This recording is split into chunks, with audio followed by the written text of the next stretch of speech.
Баршаңызға сәлем, қымбатты менің оқырмандарым және арнамның қонақтары.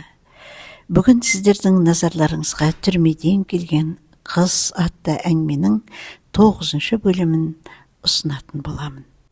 Мен бұл әңгіме арқылы ойнақтап жүріп, шалыс басып, адасып жүргендерге темір тордың ар жағындағы түрме деген қорқынышты өмір бар екенін естеріне салғым келді. Бұл әңгімеде сол бір адам айтқысыз қорқынышты түрме өмірі ашық әңгімеленеді. Әрине, әңгіменің ұят жерлерін алып тастауға тырысып, басты жерлерін оқуға тырыстым. Ұят сөздер кездесіп қалып жатса, әрине кешірім сұраймын. Онсыз әңгіменің мәтіні өзгеріп кететін болды. Егер әңгіме ұнаса, әрі қарай әңгіменің өрбуін тыңдағыңыз келсе, арнаны жоғалтып алмау үшін арнаға тіркеліп, қоңыраушаны қарайтып се деген батырмасын басып қойыңыздар. Біздің мұнымыз аңқау елге арамза молда дегендей бола жаздады. Себебі осы түн кім-кімде де алдап соққалы тұр.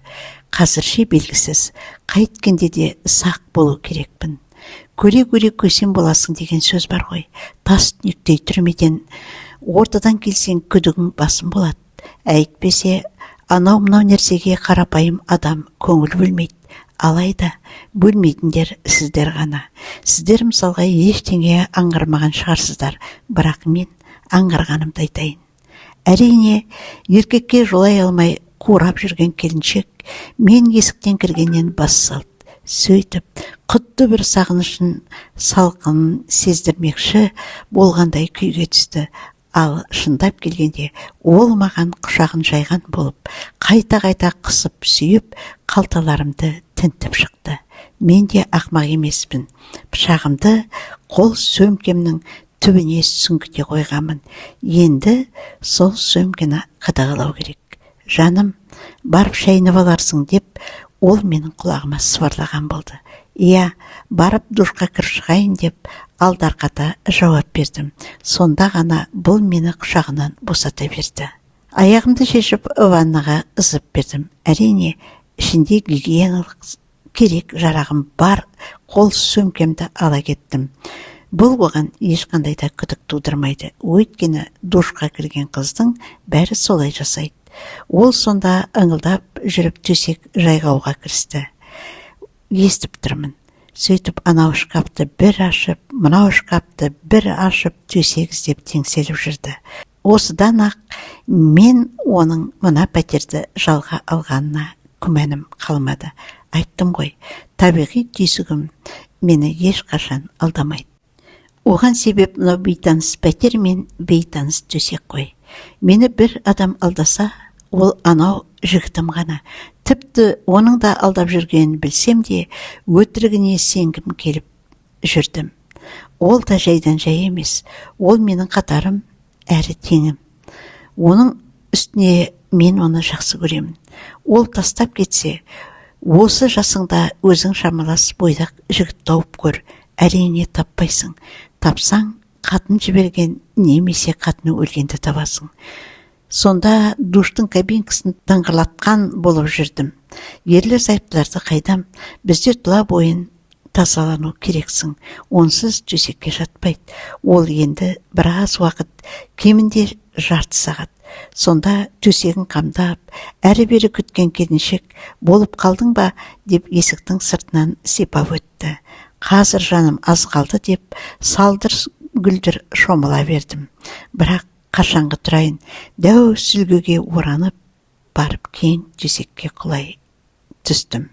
Соны күткендей, енді ол кіріп кетті, бірақ көпке кетті. Айтым ғой, бұл дайындалмаған, яғни менің келетінімді күтпеген, әйтпесе жарты сағатқа кетпес еді. Бұл негізі тап мен ойлағандай болды. Даңғырлатып жүріп алысқа кетті. Сол аралықта сөмкемдегі пышақты жастығымның астына жасырып үлгердім. Айтқандай, бүгін ол доминация жасау керек. Демек, оң жақтағы жастық соныкі. Әрі-бері көтеріп қысып көрдім. Қолға тиетіндей ештеңе сезбедім. Тіпті төсекті көтеріп қарадым. Бәрі таза сияқты. Бұл енді әлденені жасырып қойған шығар дегенім еді. Сақ болу керекпін. Сақтансаң сақтайды деген бар. Бұл шығып жарықты сөндіріп төсекке беттеді. Осы түн не бел кетеді, не белбеу кетеді деп мен де жата бердім. Сағындым жаным деп үстіме қалады. Құшағымды айқара аша бердім. Әрі қарай күйбең тірлік басталып, жан алып, жан беріп жатырмыз. Бірақ бұл дегенің бергі жағы, әрісі қауіпті көріне бастады. Соны сезді ме, әлде қайдам? Тұла бойың дірілдеп тұрма жаным, бір түрлісің ғой деп сыбырлады. Білмедім, сағынғаным болар деп аңырсыған болдым. Ойбай, айтпадым ба? Сумаңдаған қолы жастықтың астына бара жатты. Жоқ, мойнымнан жеңіл жастықпен қоса құшақтап алғанда үрейім басылғандай болды. Алайда екінші қолы бар ғой, ол қайда? Сызып барып, саусағының ұшы төменге тиюі керек деймін. Олай болмады. Демек екінші қолынан ұстап алайыншы дедім. Құрсын, оған да шамам жоқ. Екі қолымды кептеп, басымнан асыра басып тұрып, ол мені ерніме сүлікше жабысты. Осымен аяқталса жақсы ғой деп жаттым. Дегенде дедім-ау, бірақ дегенімше болмады. Көздеріңді жұмшы жаным деп төбемнен төне берді. Жоқ жаным, тап осы керек емес деп үздігіп жатып жауап қаттым.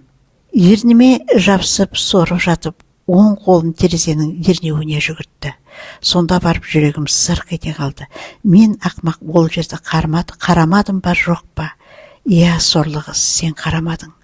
Сен мана төсектің айналасын ғана қарадың. Пышақ терезенің ернегінде жасырулы. Қазір міне аузыңды басып тұрып, кеңірдегіңнен орып жібереді. Біттің. Өйткені түрмеден келген пенделерде жан ашырлық, аяушылық деген болмайды. Кеше ғана әкем үшін батыр бола қалсам, бүгін бұтыма жібердім. Себебі мен сорлыны мына келіншектің мысы басып жіберді.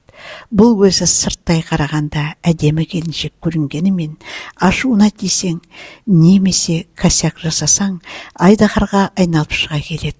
Бұл келіншек бекерден бекер сол колонияны ашша алақанында, жұмса жұмырығында ұстады дейсің бе? Бұл сондай қатыгез, жауыз болған соң ұстады. Көз алдымда талай келіншектің үкімін оқып быт-шытын шығарғанын көрдім. Шашынан бет шыққан бір орыс қызды үшінші ретте кешірмеді. Үштен кейін кеш деген үкіммен шашын жұлдырып тастады. Танеңіз сонда төбесі таз болып ойбайлады да қалды. Енді мына жер мен өлетін жер ме? Әй жоқ. Деп барып терең тыныс алдым. Өйткені пердені қозғағанда көшенің жарығымен қолына алған затты байқадым. Сонда да керек емес бұл, қойшы жаным деп еркелей бердім. Саған ұнайтын білемін, кедергі болмашы деген келіншек басымды көтере берді. Бүгін мұның дегеніне көнбесем болмас. Іштей Құдайға сыйынып, көзімді жұма бердім. Осы түн мені аман жіберсе болды. Қайдан ғана келдім деймін. Қайтейін, керіліп жатып ыңырси бердім. Негізі бұл да осының қалауы. Ыршып жатқан дыбысыңды естуі керек. Естіген сайын өлшей түсетіні бар. Амансың ба жарығым? Барсың ба өзің? Жоғары созған қолым барып, жастықтың астындағы пышаққа тигендей болды. Сабынан мықтап ұстап, бұтымның арасында жатқан басын қос аяқпен қысып алып тамағынан орып жіберсемші.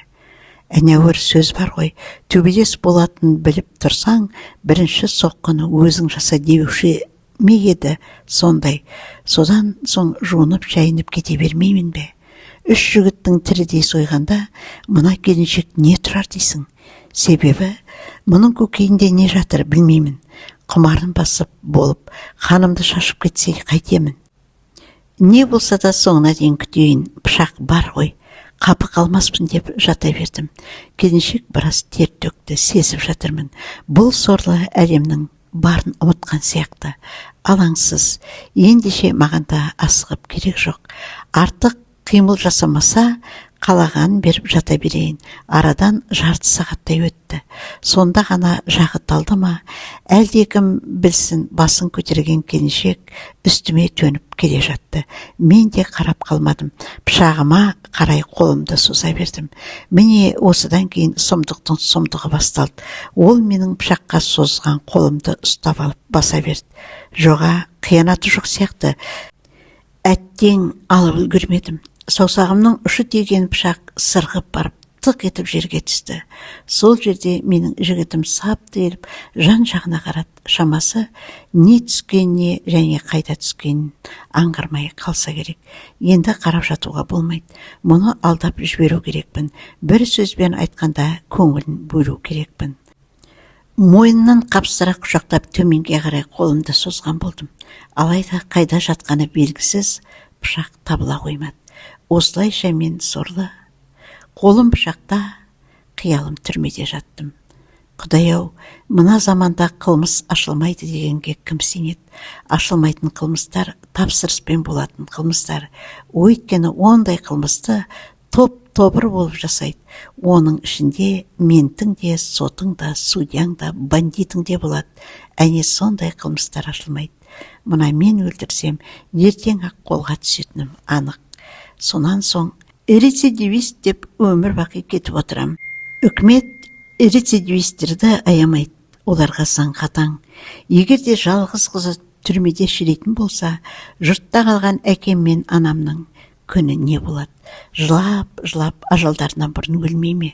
Сонда маған не қалды? Анау пышақты тауып қолтығымна қысып жату ғана қалды. Онан басқа қолымнан түк те келмейді.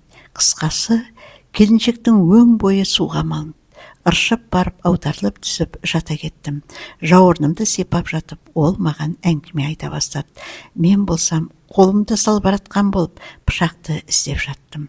Құпиямды ашайын, түрме заңына орай түсінесің ғой жаным, деп мойнымнан сүйді.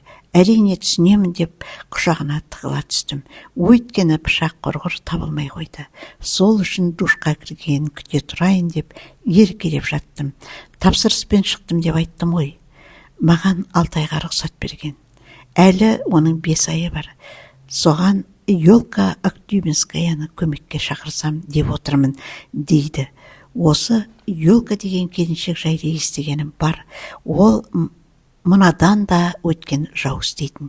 Ол келіншек жайлы түрме төрінде әр түрлі аңыздар айтылатын. Сонау 90-ның тоқырауында біздің елді шулатқан бойжеткеннің бірі алматылық Бегамот Ай дегенмен тікелей байланыста болған деседі. Олардың жасаған қылмыстары тіпті сорақы, денең түршігеді. Бұл соны көмекке шақырмақшы. Сіздерге түсінікті болу үшін айта кетейін. Қылмыс әлемінде дело деген бар. Дело кім үшін болады, сол кетеді. Яғни кім үшін жасайды, сол бәрін мойнына алып, сол сотталады. Сол үшін мұндай ұсынысқа кез келген зек дайын тұрады. Мысалға, менің жігітім қомақты ақшаға келісіп, тапсырыспен келді. Әне сол ақшаның жартысын бұл осындағы зекке береді. Бір сөзбен айтқанда, Ёлкаға береді. Ол сонда заказды орындайды. Егер қылмыс ашылып жатса, мына менің жігітім барып бәрін мойнына алады. Ал ашылмаса, түрмеге барып келесі заказды күтіп отыра береді. Түсінген боларсыздар, дело кім үшін дегеніңіз осы. Мына жерде дело менің жігітім үшін, бірақ Ёлка өлтіреді. Мұндайда онан сайын тығырыққа тіреледі екенсің. Мұныңыздың себебі біреу еді маям, екеу болды қаям деген сөз.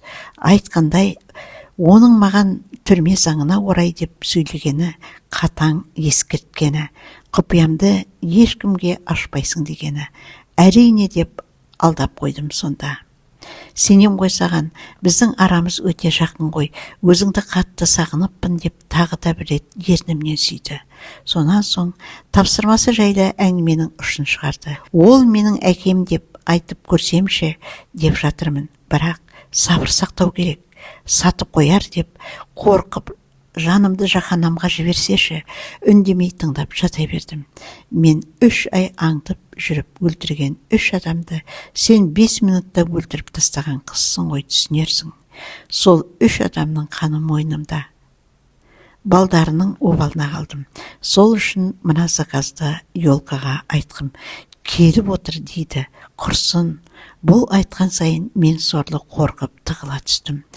Ол мұны еркелеп жатыр деп түсінсе керек. Онан сайын шөпілдетіп, біраз сүйіп жатып, сен бұған не айтасың жаным деп сұрады. Тап осы жер құрбандық кім деп сұрайтын жерім еді. Мен бейбақ қорыққанымнан оны да сұрай алмадым. Шынымды айтсам, сұрасам күдіктеніп қалама деп қорықтым. Сонан соң бұл маған әдейі айтып жатқанда болуы мүмкін ғой. Мүмкін менің реакциямды білгісі келетін шығар. Ёлка бегамот деп артын жасырғысы келді ме?